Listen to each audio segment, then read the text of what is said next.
Queridos irmãos, graça e paz de Jesus Cristo, que bom poder estar aqui novamente, junto com você, para meditarmos na Palavra de Deus.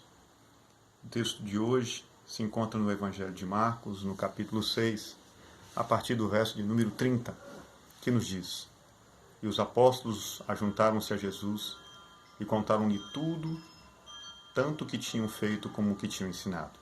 E ele disse-lhes: Vinde vós aqui à parte, a um lugar deserto, e repousai um pouco, porque havia muitos que iam e vinham, e não tinham tempo para comer. E foram sós num barco para um lugar deserto. E a multidão viu-os partir, e muitos os conheceram, e correram para lá, a pé de todas as cidades, e ali chegaram primeiro do que eles, e aproximavam-se deles. E Jesus, saindo, viu uma grande multidão, e teve compaixão deles, porque eram como ovelhas que não têm pastor. E começou a ensinar-lhes muitas coisas. E como o dia já fosse muito adiantado, os seus discípulos se aproximaram dele e lhes disseram: O lugar é deserto e o dia já está muito adiantado. Despede-os para que vão aos campos e aldeias circunvizinhas e comprem pão para si, porque não têm o que comer. Ele, porém, respondendo, lhes disse: Dai-lhes vós de comer. E eles disseram: Iremos nós e compraremos 200 dinheiros de pão para lhe darmos de comer? E ele disse-lhes: Quantos pães tendes? Ide ver. E sabendo eles, disseram: 5 pães e 2 peixes. E ordenou-lhes que fizessem assentar a todos em grupos sobre a erva verde. E assentaram-se repartidos de 100 em 100 e de 50 em 50. E tomando ele os 5 pães e os 2 peixes, levantou os olhos ao céu, e abençoou, e partiu os pães, e deu aos seus discípulos, para que os pusessem diante deles, e repartiu os 2 peixes por todos. E todos comeram e ficaram fartos. E levantaram 12 cestos cheios de pedaços de pão e de peixe. E os que comeram os pães eram quase 5.000 homens. Ó Deus, fala-nos por tua palavra, dispensa-nos, Senhor, tua graça. Graça essa que ilumina nossa mente, o nosso coração e nossa alma. Ó Deus, tua palavra é vida e é ela que nos mantém, nos sustém, nos deixa de pé. Perdoa os nossos pecados, é a oração que te fazemos no nome de Jesus.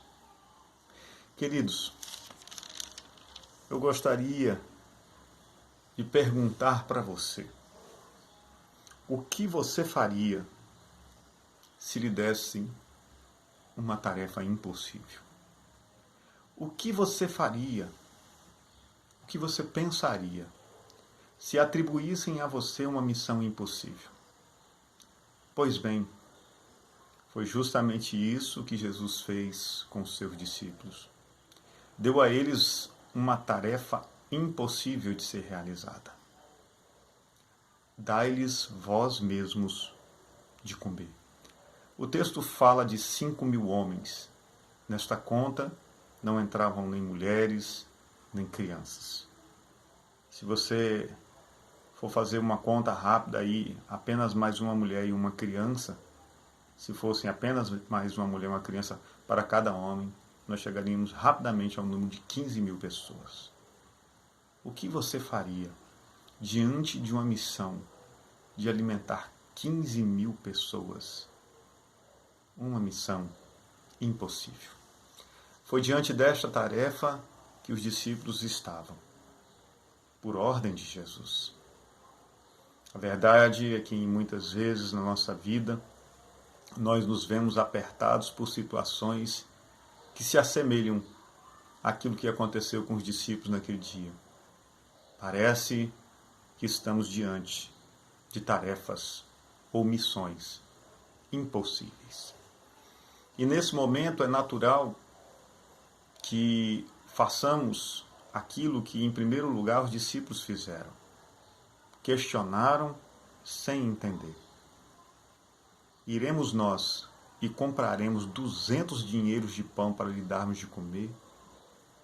Em outras palavras, a pergunta dos discípulos foi: aonde arrumaremos tanto dinheiro, Jesus? E esta pergunta é a pergunta que muitas vezes fazemos para Deus em situações que julgamos ser impossíveis de ser resolvidas. Senhor, de onde virá o recurso? de onde virá a resposta? De onde virá a salvação?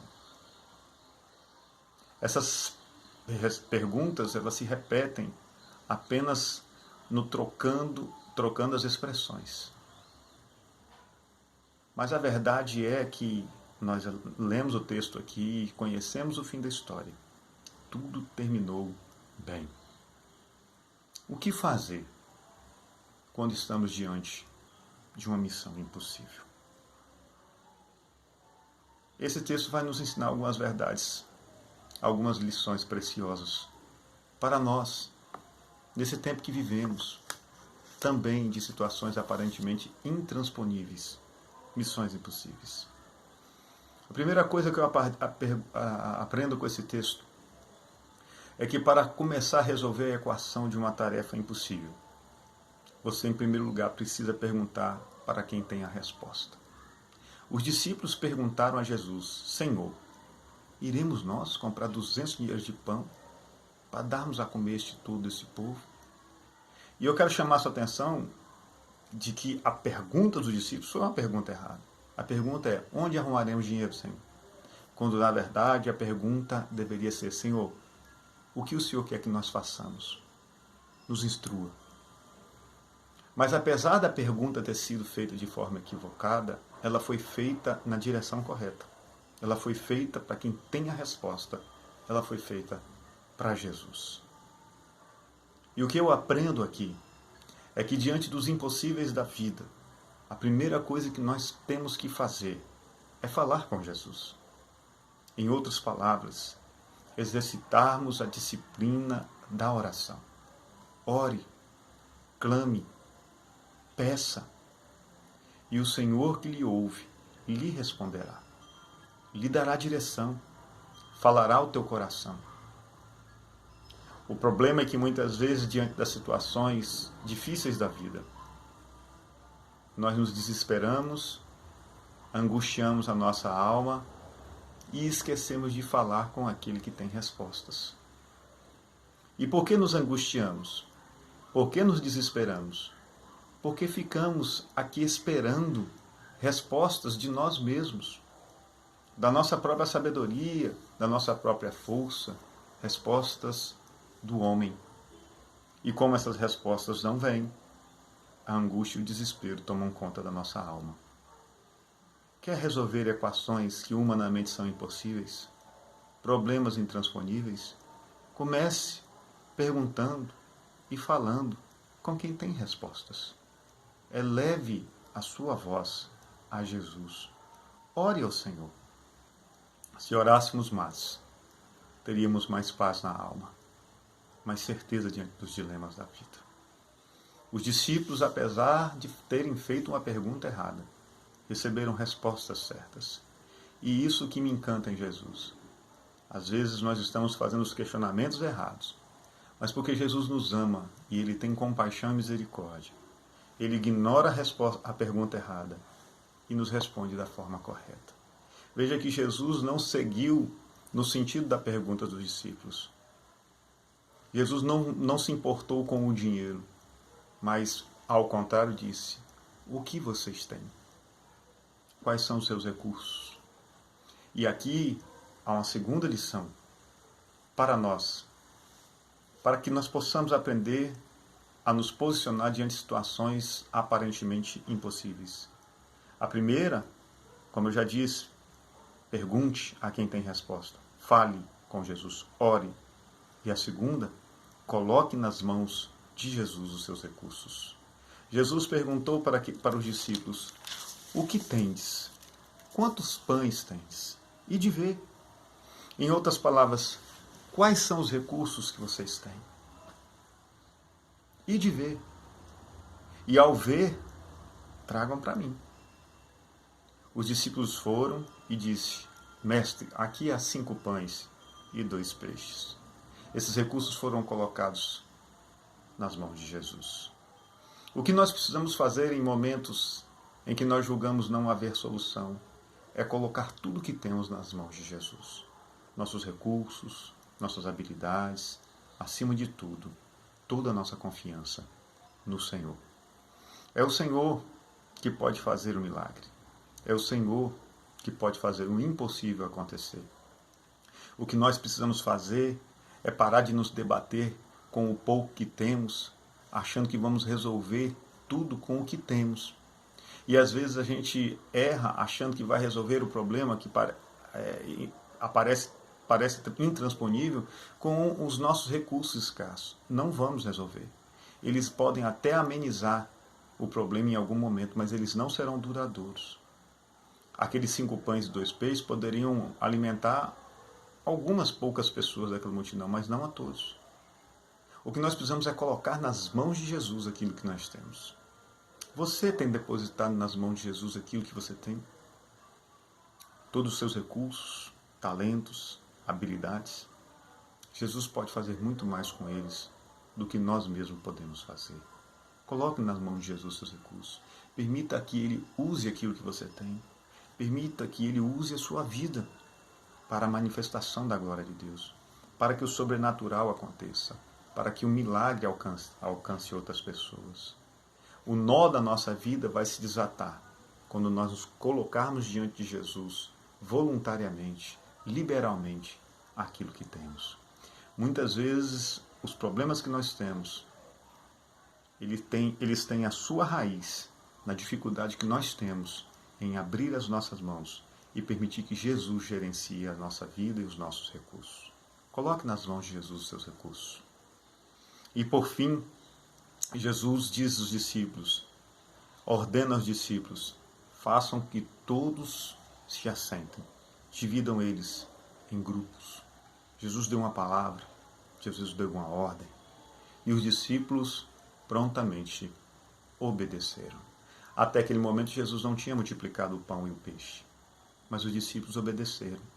E obedeceram mesmo sem entender aquilo que Jesus faria lá na frente. E isso nos ensina o princípio, um terceiro princípio para que nós possamos nos colocar diante de situações aparentemente impossíveis. Obedeça a palavra de Jesus. Obedeça as suas ordens. Recapitulando, em primeiro lugar, pergunte a quem tem respostas. Fale com Jesus, ore. Em segundo lugar, coloque nas mãos de Jesus seus recursos. Permita ser usado por Deus. Em terceiro lugar, obedeça as ordens, a palavra de Jesus. Os discípulos fizeram. E muitas vezes obedecer a Jesus é obedecer, sem muitas vezes entender o que Deus fará. Deus, em seus propósitos, em seus projetos, transcende a nossa capacidade de entendimento, irmãos. Deus está para muito além da nossa capacidade de entender. Por isso que nós precisamos obedecer, mesmo quando nós não entendemos. Porque muitas vezes Deus não trará uma resposta plausível aos nossos questionamentos. Mas Deus sim, sempre tem restauração. Deus sim, sempre tem solução. Ainda que a solução de Deus não seja a que nós esperamos. Obedeça a palavra de Jesus. Quando nós oramos, quando nós nos entregamos e quando nós obedecemos, nós estamos, na verdade, montando o quebra-cabeça, a matemática, os elementos do milagre. Porque tudo se resume a você entender que, diante do impossível, diante de uma missão impossível, de uma tarefa impossível, o que Jesus está nos ensinando, e se nós pegarmos essas 3 lições e colocarmos numa equação só, faça o que está ao seu alcance. O que não está ao seu alcance, eu faço. É isso que o Senhor está dizendo. O que nós precisamos é fazer o que está ao nosso alcance. O que está ao nosso alcance? Nós podemos orar. Nós podemos abençoar, liberar, distribuir aquilo o pouco que nós temos. Nós podemos obedecer a palavra. Isso nós podemos fazer. Alimentar a multidão, multiplicar pães e peixes, nós não podemos. Mas isso é trabalho de Jesus. Mas o milagre está conectado com as nossas atitudes. O milagre de Deus está conectado com as nossas respostas, como eu disse na mensagem anterior. Então ore, seja abençoador e seja obediente às palavras de Jesus. Tenha fé naquilo que Jesus diz. Porque aí a missão impossível torna-se possível. Porque Deus faz aquilo que nós não podemos fazer. Colocar o grupo dividido de 50 em 50, de 100 em 100. Verificar quem tinha os alimentos. Contabilizar os alimentos, isso é trabalho que o homem pode fazer. Agora, multiplicar pães e peixes, só Jesus. Você está diante do impossível? Dê esses passos. Faça isso. E aquilo que você não pode fazer, Deus, em seu tempo, fará por você. Que Deus abençoe e alimente teu coração e a tua vida com esta palavra, em nome de Jesus.